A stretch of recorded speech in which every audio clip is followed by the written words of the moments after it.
Alam mo ba, na noong isinalin ni San Jeronimo ang Biblia sa Latin, wala pang papel sa Europa? Ang ginamit niya ay parchment, balat ng hayop na pinatuyo at pinakinis.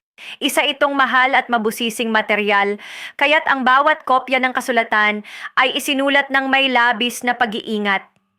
Ang papel ay naimbento sa China noong 105 AD ni Kailun, pero umabot lamang ito sa gitnang silangan at Europa noong ika-8 siglo sa pamamagitan ng mga Muslim na mananakop sa Espanya.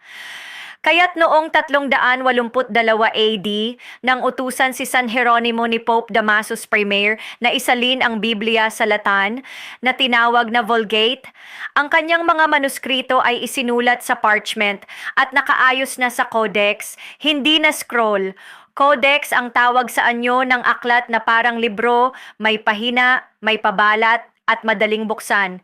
Ginamit ito ni San Jeronimo dahil mas praktikal kaysa scroll, lalo na sa pag-aaral at pagsalin ng kasulatan.